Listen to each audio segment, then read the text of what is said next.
In a quiet village called Umweze, there lived a young orphan girl named Adaora. She was just 17 years old. Her parents died when she was still small. Her mother died during childbirth, and her father was killed during a land fight. Since then, Adora has been suffering, moving from house to house just to survive. She would fetch water, wash clothes, and sweep compounds just to get food to eat. Most people in the village didn't really care about her. Some even insulted her and called her names like bad luck child and spirit picking. But Adora was a calm and humble girl. She always greeted people with respect and tried to mind her business. One day, the popular pastor in the village, Pastor Chinedu, called her aside after church. "My daughter," he said, touching her shoulders gently, "God told me in a dream last night that I should help you. Come and live with me. I will give you food, clothes, and send you to school.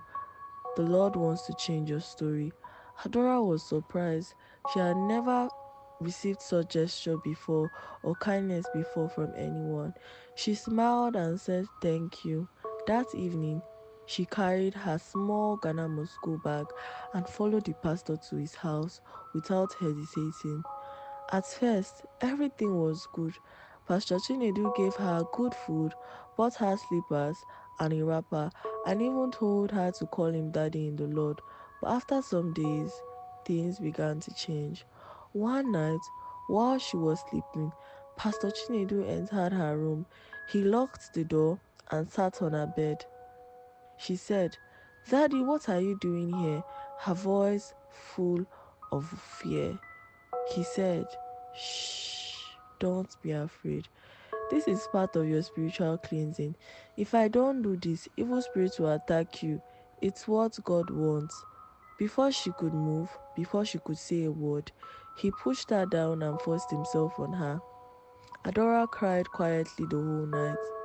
In the morning, he gave her money and warned her, "If you ever tell anyone, I will tell the whole village you are a witch. They will stone you or burn you alive. I am a man of God. They won't believe you. They will believe me, because you are just a poor little orphan." From that day, he continued to force himself on her, always threatening her to keep quiet. She was scared, broken, and alone. She had no one to talk to. But one Sunday, everything changed. Pastor Chinedu stood on the altar and shouted, "Church, we have a witch in our midst." People looked around and they were confused. He pointed at Adora. "This girl, she is the one. God revealed it to me in a vision. She is the reason things are going wrong in this church. She came to destroy the works of God." The congregation gasped. Some women stood up and started praying in tongues.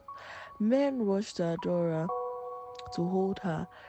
She tried to speak, but Pastor Chinedu shouted again, "Don't listen to her.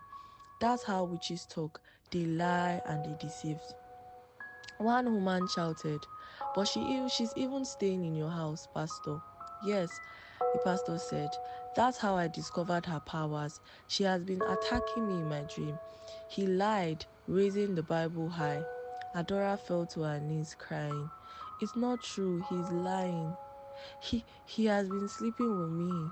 But nobody listened. They poured water on her, slapped her, and shouted at her, praying. Some said she should be taken to the shrine for cleansing. What they didn't know was that someone in that pastor's compound has been seeing everything and was ready to speak. As the villagers dragged Adora outside the church, shouting and pouring oil on her head, someone stood at the back watching everything. Chisom, the house girl who worked for Pastor Chinedu. Chisom was just 18, but she had eyes that saw things clearly. She had been living in the pastor's compound for 1 year, washing his clothes and sweeping the compound, and helping Madame, the pastor's wife, with cooking. She had never she had also seen what the pastor had been doing in secret. She saw how he would sneak into Adora's room at night. She heard the cries. She saw the pains in Adora's eyes every morning. She had even found torn wrappers and blood stains on the bed sheet. But like Adora, she was also afraid. Until now, Chisom stepped forward slowly. Wait, she shouted. The villagers turned and looked at her. I want to talk. Talk about what? One elder barked. Are you also a witch? No, Chisom said, her voice shaking. But I saw everything. Pastor Chinedu has been sleeping with Adora. He forced her. Many nights I heard her crying. I saw it with my own eyes. The crowd went quiet. Pastor Chinedu's face changed. Lies, lies, lies, lies of the devil, he shouted. She's possessed too. But Chisom wasn't afraid anymore. If I'm lying, then let's check the security camera in your sitting room. You forgot that you installed one that night when you carried her from the parlor and took her inside. The camera was on, and I'm sure if we check, we're going to see what is on the camera. Grabs filled the air. One man turns to the pastor. Is this true? Pastor Chinedu began to stammer. She is trying to destroy my ministry. These are end time attacks, but the villagers were no longer listening to him. The same people who were ready to beat Adora now turned and started shouting at the pastor, Shame on you! You are a witch, not this girl. You used the name of God to cover evil. Some of these elders called the villagers' youth to lock the church gate, and others went to call the police. Pastor Chinedu tried to run, but they caught him. That evening, the whole village gathered at the square. The police came and arrested Pastor Chinedu. Madam, his wife, returned from her trip, fainted when she heard the bad news. The church was closed.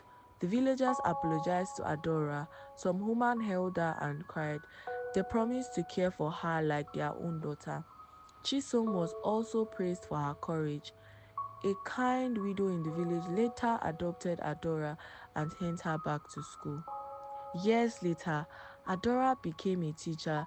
She never forgot the pain, but she used her voice to teach young girls to speak out and never stay silent in the face of evil, even when it hides behind the Bible. The end.